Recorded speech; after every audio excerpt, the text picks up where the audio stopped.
प्यारे बच्चों, आज आइए हम लोग समझते हैं यथार्थता और परिशुद्धता का क्या मतलब है। ये किस तरह से हम लोग जो है दिखाते हैं, किस तरह से हम लोग ये मेजरमेंट मापते हैं। कब हम लोग बोलेंगे ये ज़्यादा यथार्थ है कोई मापन और कब ज़्यादा परिशुद्ध है, इसके बारे में हम लोग जो है आज चर्चा करेंगे। तो सबसे पहले आप समझिए यथार्थता किसे कहते हैं।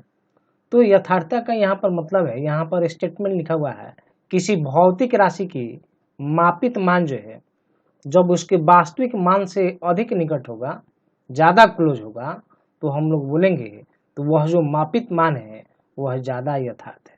फिर से, यदि किसी भौतिक राशि के मापित मान उसके वास्तविक मान से ज़्यादा नज़दीक है, तब हम लोग बोलेंगे ये ज़्यादा यथार्थ है और यही कहलाती है यथार्थता। दूसरी होती है परिशुद्धता।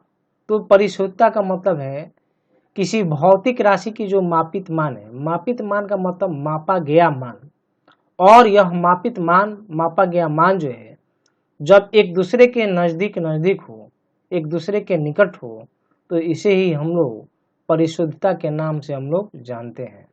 आइए इसे उदाहरण के माध्यम से और बेहतर तरीके से हम लोग समझने का प्रयास करते हैं। यहाँ हम लोग लिख सकते हैं, मान लेते हैं कि किसी भौतिक राशि का, किसी भौतिक राशि का वास्तविक मान 10.25 सेंटीमीटर है। यह क्या है? वास्तविक मान है, ये वास्तविक मान है ना। और इसी भौतिक राशि को हम लोग जो है दो अलग अलग यंत्रों से मापा जाता है। लिख सकते हैं, अब इसे भौतिक राशि को दो भिन्न भिन्न यंत्रों से मापा जाता है। तो जब मापा जाएगा तो देखिए क्या होगा।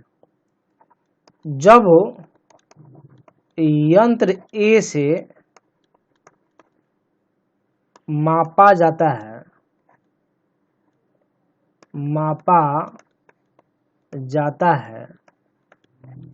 तब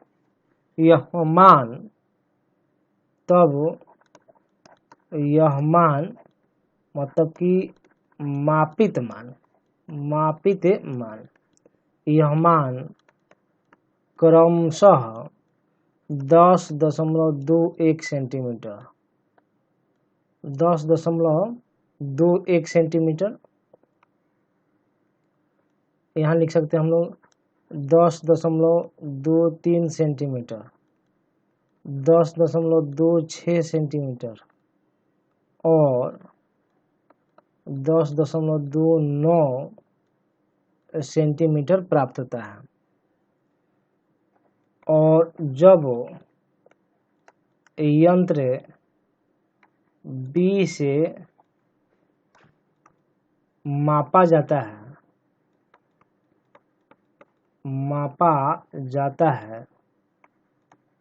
तब मापित मान क्रमशः 10.31, 10.32 सेंटीमीटर, 10.33 सेंटीमीटर, 10.34 सेंटीमीटर प्राप्त होता है। तो बच्चों आपको अब ध्यान देना है, भौतिक राशि का वास्तविक मान कितना है? तो 10.25 सेंटीमीटर है।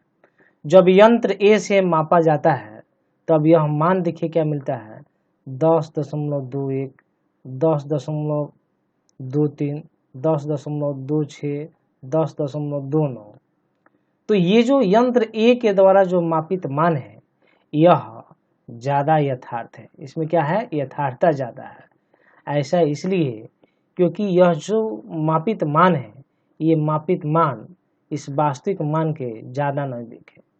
यानी कि 10.25 के 10.21, 10.23, 10.26 और 10.29 ये सब जो है मापित मान है और यह जो है वास्तविक मान है। तो यह मापित मान जब वास्तविक मान के ज़्यादा निकट होगा तो यही कहलाएगा क्या चीज़, यथार्थता। ये क्या कहलाएगा, यथार्थता। तो हम लोग यथार्थता समझे।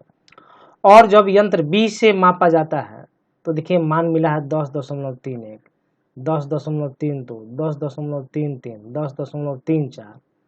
यह सब जो मापित मान है, देख रहे हैं हम लोग परिशुद्धता में क्या लिखे हैं, मापित मान जब एक दूसरे के ज़्यादा निकट हो। तो ये मापा गया है 10.31, 10.32, 10.33 और 10.34 है। तो देखिए मापित मान जब एक दूसरे के, देख रहे हैं ना, एक दूसरे के नज़दीक है। देखिए 10.31 है, 10.32 है, 10.33 है, 10.34 है। ये सब एक दूसरे के निकट है, नज़दीक है, इसलिए यह क्या है, परिशुद्ध है। ये क्या है, परिशुद्ध है। ज़्यादा पढ़ते इसको बोलेंगे हम लोग परिशुद्धता। लेकिन इसमें जब आप अंतराल देखिएगा तो इसके दोनों के बीच का अंतराल देखिए, तो ये अंतराल हम लोग का हो जाएगा 0.02 का, इसके बीच का अंतराल 0.03 का, फिर इसके बीच का 0.03 का। लेकिन ये सब में देखिएगा अंतराल तो 0.01 का है, सब में 0. तो जब ये जो मापित मान है जब एक दूसरे के नज़दीक होगा तो वह ज़्यादा परिशुद्ध होगा, और मापित मान जब वास्तविक मान के ज़्यादा नज़दीक होगा तो वह ज़्यादा यथार्थ होगा। तो इस उदाहरण के माध्यम से हम लोग यह समझे यथार्थता क्या है और परिशुद्धता क्या है। आइए एक और उदाहरण के द्वारा हम लोग जो है इन दोनों को और बेहतर ढंग से समझते हैं। आइए अब इस उदाहरण के द्वारा यथार्थता और परिशुद्धता के बारे में हम लोग समझते हैं। मान लेते हैं कोई 3 विद्यार्थी है, 3 स्टूडेंट्स है, और इसे एक धातु के टुकड़ा को मापने के लिए दिया जाता है, और इसका वास्तविक द्रव्यमान, उसका द्रव्यमान मापने के लिए दिया जाता है। इसका वास्तविक द्रव्यमान जो है वह है 0.520 ग्राम वास्तविक द्रव्यमान है। तो जब इस विद्यार्थी को, ये तीनों विद्यार्थी को जो है मापने के लिए दिया जाता है, देखिए पहला वाला विद्यार्थी जो है देखिए यहाँ पर माप रहा है, तो देखिए पहली बार मापता है तो मिलता है इतना, फिर दूसरी बार इतना, तीसरा मापन में इतना मिलता है और चौथे मापन में इतना मिलता है। उसी तरह से बी विद्यार्थी जो है जब मापता है तो उसे इतना इतना मान मिलता है, और सी विद्यार्थी के द्वारा दिया जाता है तो उसे इतना इतना मान मिलता है।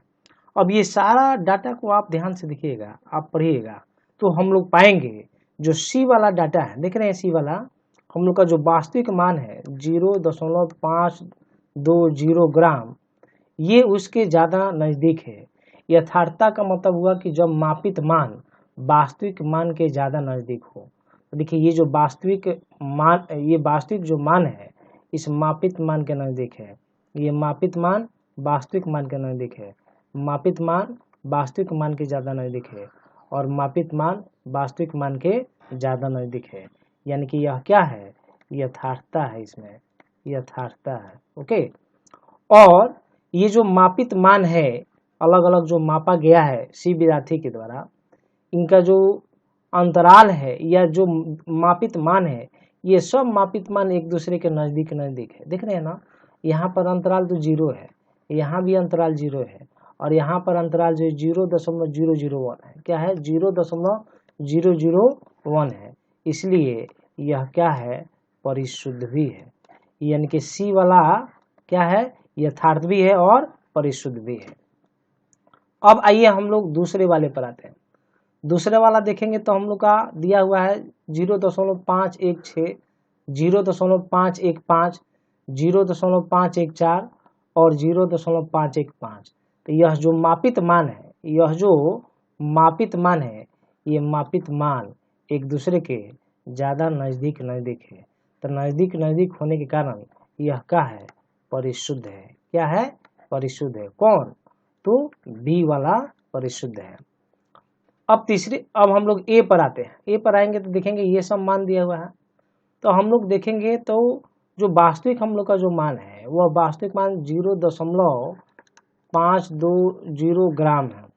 और देखिए ये कभी आ रहा है हम लोग का मान यहाँ पर 0.51, कभी आ रहा है 0.50, कभी आ रहा है 0.51, कभी 0.52। तो ये क्या है, ये इस मान के नज़दीक नहीं है, यानी कि मापित मान वास्तविक मान के नज़दीक नहीं है।